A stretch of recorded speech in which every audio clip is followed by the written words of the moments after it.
I never imagined that a simple weekend getaway could unravel everything I thought I knew about my marriage. My name is Ethan Wallace. I'm 38, and I've been married to Clara Hawthorne for nearly 12 years. We met in college. She was witty, spontaneous, the kind of woman whose laughter made a room brighter. I was quieter, steady, a project manager with a predictable routine, someone she said made her feel safe. For the first few years, it was like our lives were perfectly aligned. Trips to the countryside, late-night conversations about dreams, little jokes that only we understood. I thought I was the luckiest man alive. Then subtle changes began creeping in. At first, they were almost imperceptible. A delayed reply to a text, a distracted smile when I told her something funny, a sigh that didn't belong to exhaustion. I brushed it off, thinking it was stress from work or the daily grind of bills and responsibilities. I even reminded myself, these things happen in long-term marriages. Still, the little moments kept accumulating, like raindrops slowly eroding a stone.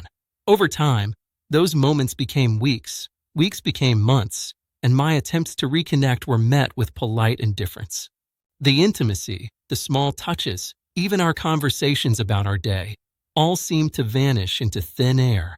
I couldn't understand it. I kept trying. I still cook, clean, make her coffee in the mornings, but every gesture felt like it fell into a void. I had reached a point where I felt invisible in my own home. I wanted to be close, to feel wanted, but instead, every attempt left me more hollow. I didn't raise my voice. I didn't argue. I just internalized it, quietly observing the slow deterioration of the bond we had nurtured for over a decade. And yet, part of me clung to hope, thinking maybe, just maybe, things could be different if I did something drastic. That's when the idea hit me, a little trip for Clara and me. Something unexpected, something to remind her of the connection we once shared. Nothing elaborate, just a weekend at a small lakeside cabin I had stumbled upon online. I planned everything meticulously, packed her favorite snacks, bought a bottle of wine she had mentioned months ago, and even wrote a note tucked into her suitcase that simply said, "Just us, for a little while. Let's find each other again." I imagined the smile she would give, the laughter by the fireplace, the quiet intimacy of two people reconnecting. I imagined the moment I would finally feel like the partner I had always tried to be. That Friday afternoon, I told her to get ready. I could feel the faint excitement flicker in her eyes, though I noticed a subtle hesitation as she closed the door behind her. We drove in silence most of the way, the kind that can be comfortable or, in hindsight, ominous.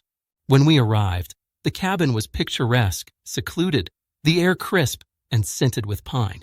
I carried the bags inside while she wandered to the porch, staring at the lake. I followed, calling her name softly, hoping to see the spark of recognition, the warmth of connection. She smiled, but it felt thin, almost forced, as though it had been borrowed from someone else's memory. I didn't want to ruin the moment with doubt, so I pushed it aside, pouring myself into the little plans I had made, lighting the fireplace, putting on music she liked, setting the snacks on the table. That night, as we settled in, I suggested a walk along the shore. She agreed, but seemed distant, scrolling on her phone more than engaging with the scenery. A pit formed in my stomach, but I kept talking, asking questions, sharing little memories from the past. Her responses were brief, polite, yet hollow. I felt that old familiar ache, that slow burn of being ignored by someone you thought you knew entirely. I told myself to be patient, to allow the weekend to unfold naturally. The second morning, I woke early, hoping to surprise her with coffee on the deck. I stepped outside to see her laughing softly on a call. At first, I assumed it was a friend or family member. But then she glanced at me with a subtle panic, quickly ending the call as I approached. I felt a flicker of unease, but I brushed it off, attributing it to nerves or perhaps the excitement of the trip. I wanted to believe, as I always did, that love could find its way back, that the spark we lost could be reignited with a small gesture or a thoughtful plan. It wasn't until the late afternoon, when I returned from a quick hike to gather some firewood, that everything came crashing down. I stepped into the cabin and found a message on her laptop, left open on the counter. My heart dropped before I even read it. There it was, plain as day, a string of texts between Clara and a man named Adrian Blackwell. The messages were casual at first, jokes and shared experiences, but quickly became intimate, suggestive, The kind of messages you don't expect in a marriage. I froze. My hands trembled, my chest tightened, and for a moment, I couldn't breathe. I didn't confront her immediately. I didn't yell. I simply closed the laptop, my mind racing. Every memory, every moment I thought was ours, now felt tainted, replayed through the lens of betrayal. I realized then that the subtle changes I had noticed over the years were not stress, not exhaustion, not indifference. They were signs I had ignored, excuses I had made for someone I trusted entirely. The intimacy that had vanished, the cold gestures, the distant smiles, all pieces of a puzzle I hadn't wanted to see. By evening, she returned from a quick errand, carrying groceries. I greeted her calmly, my voice neutral, hiding the storm inside. She smiled faintly, unsuspecting. I asked if she wanted to sit by the fireplace and open the wine I had bought. She nodded, still unaware. I poured the glasses, the liquid glowing softly in the flickering light, but the warmth it should have brought me was absent. I waited for a moment to see her reaction, any hint of recognition, regret, or affection, but there was none. Only the polite smile, the careful distance. Finally, I spoke, softly but firmly. "Clara, I saw the messages." The words seemed to hang in the air like heavy smoke. Her expression shifted slightly, a flicker of surprise, quickly masked by composure. She didn't deny it. She didn't cry. She simply nodded, as though acknowledging a fact she had long accepted herself. I felt a strange clarity wash over me. Not rage, not despair, just a deep, cutting clarity. I had spent years trying to hold on to something that had quietly, invisibly, eroded away. I realized in that moment that my attempts, my patience, my love, had all been met with betrayal hidden beneath the guise of normalcy. I didn't yell. I didn't demand explanations.